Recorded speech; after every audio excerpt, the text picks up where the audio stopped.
So Braun, this it was so hilarious. I do like the camera shots. Ever since they've gotten rid of Kevin Dunn and they start to experiment with more camera shots, camera angles, and things, and transitions between different scenes and things like that, they've taken full advantage of this and have leveraged it in ways that I did not think were possible in order to get you engaged in the product. But when you saw Braun creeping through the crowd when Ilya and Ricochet were wrestling, it did two things well. It protected Ricochet and Ilya because both of them are great wrestlers and they're being, I would say, pushed in their own regards. And you don't want to see either one of them lose at this point. So when they're facing each other, then you had Braun break into the match and he speared the living daylights. I think that you probably were the biggest fan of the pop or the reaction that Samantha gave after Ricochet got speared.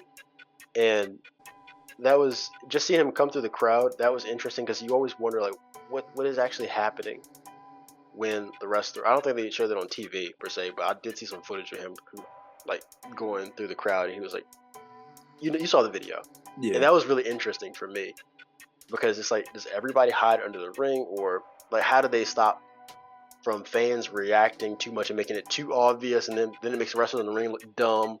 Or how do they stop the fans from making the reaction? They're kind of like trying to high five this, but people were pretty engaged into it, and they were low key. And then you had Braun right there, like I said, with the spear. But I agree with you. My initial thoughts when Braun interfered in the match was, I'm glad they didn't give Ricochet a loss here. Ricochet, That too. all the ring talent in the world, especially with him being like this speed champion, whatever the hell that is supposed to really be. That doesn't exist. He doesn't carry it to the ring, so I mean, I guess not. I felt that he did not need to lose this match. Maybe a match with Braun in the future, yes, because Braun is a monster. He'll lose that match in the future against Ricochet. But then my second thought was, what the hell did Ricochet do to Bron Breakker?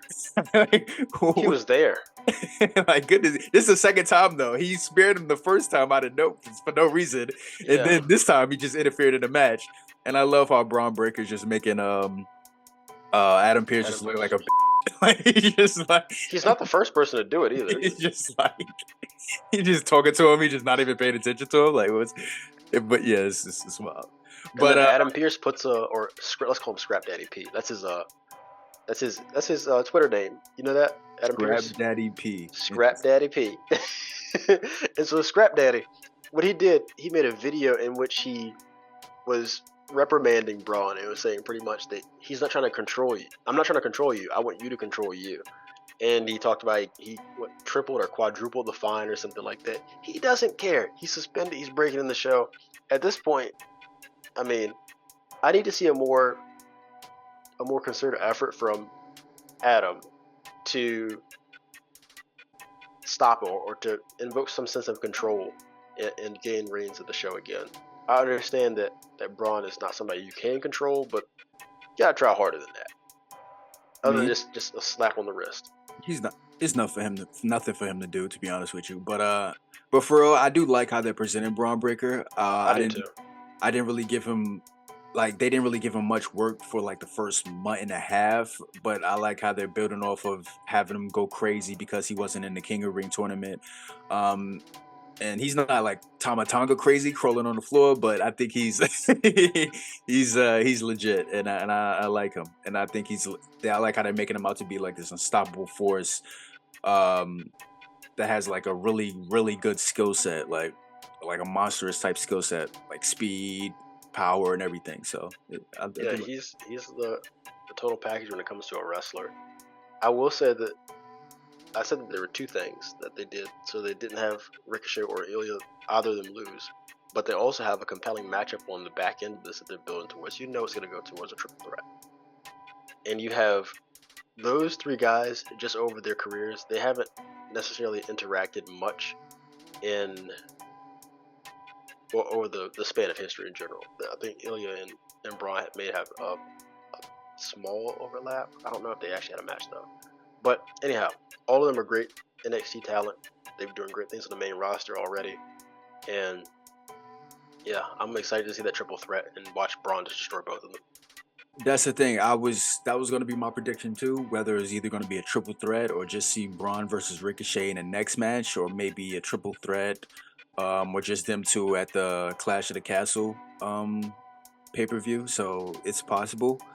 I think it will be a good match. Braun just like winning at the end. Do you really want to see Ilio lose though to Braun this early? Do you I feel? think Ricochet's gonna eat the pin in that triple threat Mm, yeah. because That Ilya, that I don't doesn't think mean he's it's gonna not an lose Ilio again. loss though. That's how they protect people though. That's why Braun. That's why your favorite wrestler Bronson Reed was in that triple threat with Sami Zayn and uh, and Chad Gable. But yeah, But I do think the triple threat could be good. Two baby faces, and then there's just dominant Hill and Braun. And then I think this could lead to Braun maybe having a bigger feud in the future, maybe with Braun Strowman. Who knows? yeah, I will Like, say the selling of those spears, man. Did you see the backstage footage of Ilya selling the spear after the segment was over? no, I didn't see that You one. would have thought somebody shot that man. Oh, was he like? Yeah, he was like he was like really He messed was up. on the Oh ground yeah, and yeah, yeah, yeah, rolling yeah. around. I think he's talking about him actually. I think he got spared again afterwards. So that's why he. No, no, no. Oh, okay, yeah. I saw the one with Ricochet when he flipped. He got spared. He did a whole flip. That was. Yeah, So yeah, that's yeah. fun. Shout out to those guys. All the just phenomenal talent. And this is maybe, I'm not gonna say it's my favorite storyline going because they're doing so much well right now as a product. But I will say that it's compelling. And I put it towards the upper end of where my interest lies.